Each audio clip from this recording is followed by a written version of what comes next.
Dans cette vidéo, on va faire quelques exercices sur l'eau, les propriétés physiques de la matière. Bon, avant de commencer, il vaudrait mieux que vous répondiez aux questions avant de regarder les réponses. Pour cela, vous pouvez mettre la vidéo en pause en cliquant sur l'écran ou bien en appuyant sur la touche espace du clavier. On tourne la bonne réponse. Dans l'air, un jour de beau temps, l'eau est à l'état solide, liquide ou gazeux. Vous allez entourer la bonne réponse. Les mers, les océans et les banquises représentent environ 50% d'eau, 80%, 97% de l'eau sur Terre. Les glaciers et les calottes polaires représentent le plus gros réservoir d'eau douce salée. Et si on a un texte à trous, vous allez compléter les pointillés en utilisant les mots suivants. Fluide, ma'i, gaz, solide, les rivières, liquides, les lacs, divisés, les eaux souterraines, expansibles, les fleuves. Troisième exercice, Siham consomme dans son petit déjeuner 120 g du pain, 200 g du lait, 6 g de l'huile d'olive et 30 g du fromage. Le tableau ci-dessous donne le pourcentage d'eau dans un certain nombre d'aliments. Aliments, teneur en eau.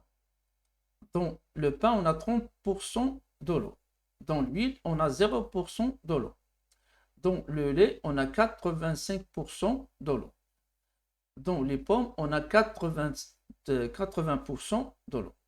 Calculer la masse d'eau contenue dans chaque aliment, c'est-à-dire dans 120 grammes, dans 120 grammes du pain, 200 grammes du lait, 6 grammes de l'huile et 30 grammes du fromage.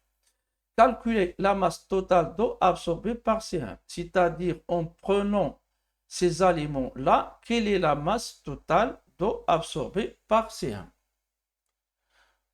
On va commencer les réponses maintenant. On va répondre. Dans l'air, un jour de beau temps, l'eau est à l'état gazeux. Les mers, les océans, les banquises représentent environ 97% de l'eau sur Terre. Les glaciers et les calottes polaires représentent le plus gros réservoir d'eau douce. Complétez le texte ci-dessous. Les trois états physiques de l'eau sont l'état solide, liquide et l'état gazeux. Sur la Terre, on peut trouver des réservoirs d'eau douce comme les lacs, les rivières, les fleuves et les eaux souterraines. Bien sûr, il y a d'autres réservoirs d'eau douce comme les glaciers et les calottes polaires et la vapeur d'eau dans l'atmosphère.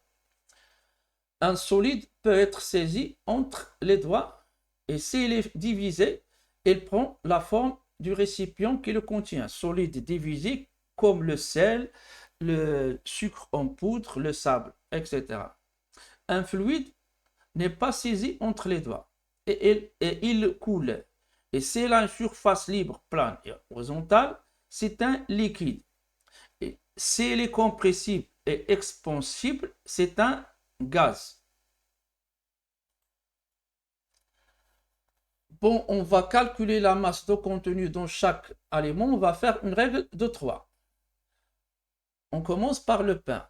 On a 30% du pain, c'est de l'eau. Qu'est-ce que ça veut dire ça? Si on a 100 grammes du pain, on a 30 grammes, c'est de l'eau. Et Siam a pris 80 grammes. Donc, on a 100 grammes. Dans 100 grammes du pain, c'est la règle de 3 qu'on va faire ici. Dans 100 grammes du pain, on a 30 grammes, d'eau. Dans 80 grammes du pain, on a une masse, c'est l'inconnu qu'on cherche, c'est M1. On a symbolisé ici la masse d'eau par M1. M1 est égal à 80 grammes multiplié par 30 grammes divisé par 100 grammes. Le résultat final, c'est 24 grammes. Dans l'huile ne contient aucune quantité d'eau, donc dans 6 grammes de l'huile, on a 0 g d'eau. Dans 200 grammes du lait, on va faire ici la proportionnalité. 200 grammes est égal à 100 grammes multiplié par 2. M3, c'est la masse d'eau qui se trouve dans 200 grammes, dans 1200 grammes du lait. On va multiplier 85 grammes par 2. Ça donne 170 grammes. Dans les pommes, 100 grammes du pomme contient 80 grammes d'eau. Donc 80 grammes des pommes, on a M4. La masse M4, c'est la masse d'eau qui se trouve dans les pommes. M4 est égal à 80 grammes multiplié par 80 grammes divisé par 100 grammes, ça donne 60 grammes. Calculer la masse totale d'eau absorbée par CM. Bon, pour trouver cette masse totale, on va faire la somme des masses de l'eau trouvées dans chaque aliment. C'est-à-dire M1 plus M2 plus M3 plus M4. Donc, puisque M2 c'est nul, est égal à 0, c'est M1 plus M3 plus M4. Bon, la masse totale d'eau absorbée par CM est égale à M, qui est égal à 24 grammes plus 170 grammes plus 64 grammes. Ça donne 258 grammes.